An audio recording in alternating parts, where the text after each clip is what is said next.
नमस्कार मित्रांनो, ज्ञानसागर मराठी चॅनेलवर आपले मनापासून स्वागत आहे। गरुड पुराणानुसार ज्या 7 कारणांनी मनुष्यांचा मृत्यू होतो त्यांना मुक्ती कधीच मिळत नाही। गरुड पुराणात भगवान श्रीकृष्णांनी जीवन आणि मृत्यू याबाबत सविस्तर विवेचन केले आहे। श्रीकृष्ण म्हणतात की या पृथ्वीवर जो कोणी जन्म घेतो त्याचा मृत्यू निश्चित आहे। मृत्यूनंतर मनुष्याच्या पाप आणि पुण्यकर्मांनुसार त्याला स्वर्ग किंवा नरकाची प्राप्ती होते। परंतु गरुड पुराणानुसार काही विशिष्ट प्रकारच्या मृत्यूमुळे आत्म्याला मुक्ती मिळत नाही आणि ती प्रेत योनीत प्रवेश करते व भटकत राहते।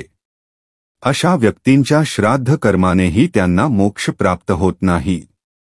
एका वेळची गोष्ट आहे जेव्हा गरुडजी, जे भगवान विष्णूंचे परमभक्त आणि वाहन आहेत, मोठ्या जिज्ञासेने भगवान श्रीकृष्णांकडे आले। त्यांचे मन प्रश्नांनी भरलेले होते जे त्यांना अस्वस्थ करत होते। गरुडजी द्वारकेत आले जिथे भगवान श्रीकृष्ण आपली दिव्य लीला करत होते। त्यांनी भगवानांना वंदन केले आणि त्यांच्या चरणी बसून आपली जिज्ञासा व्यक्त केली। गरुडजी म्हणाले, हे प्रभू, आपण जगाचे पालनकर्ता आहात। आपण सर्वज्ञानी आहात आणि सर्व रहस्ये जाणता। मला आपल्याला एक प्रश्न विचारायचा आहे जो माझ्या मनाला अस्वस्थ करत आहे। भगवान श्रीकृष्ण हसून म्हणाले, हे गरुड, तू माझा परमभक्त आहेस। तुझ्या मनातील जिज्ञासा मला प्रिय आहे। तुझ्या हृदयात जे काही प्रश्न आहेत ते निःसंकोच विचार। मी नक्कीच तुझ्या सर्व शंका दूर करीन।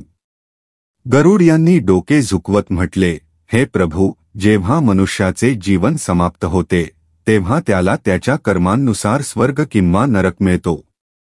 परंतु मला जाणून घ्यायचे आहे की कोणत्या कारणांमुळे काही आत्म्यांना मोक्ष मिळत नाही आणि त्या प्रेत योनीत भटकत राहतात।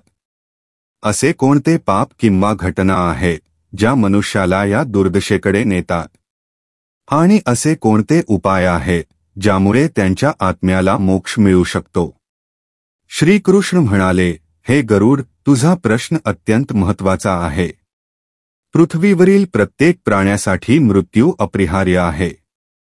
मृत्यूनंतर आत्म्याला त्याच्या पाप आणि पुण्यकर्मांनुसार स्वर्ग किंवा नरक मिळतो। पण काही विशिष्ट कारणांमुळे आत्म्याला मोक्ष मिळत नाही आणि ती प्रेत योनीत प्रवेश करते जिथे तिला खूप दुःख सहन करावे लागते। गरुड यांनी लक्षपूर्वक ऐकले आणि भगवान श्रीकृष्णांना पुढील माहिती देण्याची विनंती केली। गरुडजींनी मन लावून ऐकले आणि भगवान श्रीकृष्णांना पुढे सांगण्याची विनंती केली। श्रीकृष्ण म्हणाले, हे गरुड, प्रेत्योनीचे कारण विशिष्ट प्रकारच्या मृत्यूमध्ये आहे।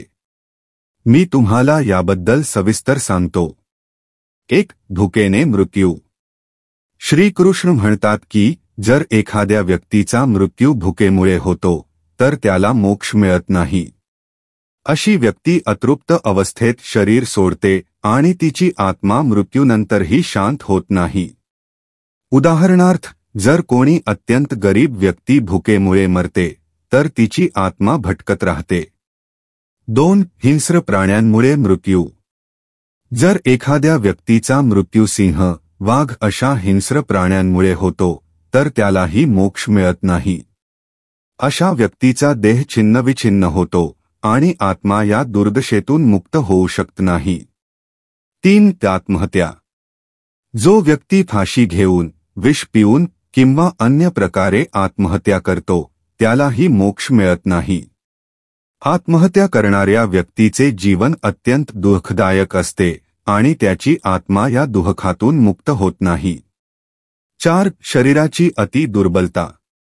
शरीराच्या अति दुर्बलतेमुळे किंवा आजारामुळे मरणाऱ्या व्यक्तीला मोक्ष मिळत नाही। उदाहरणार्थ, जर एखादा वृद्ध व्यक्ती अत्यंत दुर्बलतेमुळे मरण पावतो तर त्याची आत्मा प्रेत्योनीत राहते। 5. पाण्यात बुडून मृत्यू। पाण्यात बुडून मृत्यू होणाऱ्या व्यक्तीला मोक्ष मिळत नाही। 6. सर्प किंवा कुत्र्याच्या चावण्याने मृत्यू। जर एखाद्या व्यक्तीचा मृत्यू सर्प किंवा कुत्र्याच्या विषारी चाव्यामुळे होतो तर त्याला देखील मोक्ष मिळत नाही. 7. शापामुळे मृत्यू. ऋषीमुनी किंवा पतिव्रता स्त्रीच्या शापामुळे जर एखाद्याचा मृत्यू होतो तर त्यालाही मोक्ष मिळत नाही. याशिवाय वज्रपाताने किंवा विजेच्या आघाताने होणाऱ्या मृत्यूमुळेही आत्म्याला मोक्ष मिळत नाही. या आत्म्यांना मोक्ष मिळवण्यासाठी नारायण बली पूजा करावी लागते. तीर्थक्षेत्रात ही पूजा विधिपूर्वक केली जाते.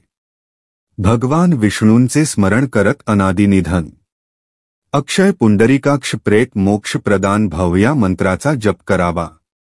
तसेच जल, अक्षत, यव आणि गहू दान करावे. या पूजा आणि मंत्र जपामुळे आत्म्याला प्रेत्योनीतून मुक्ती मिळते आणि स्वर्गलोकाकडे मार्गस्थ होते.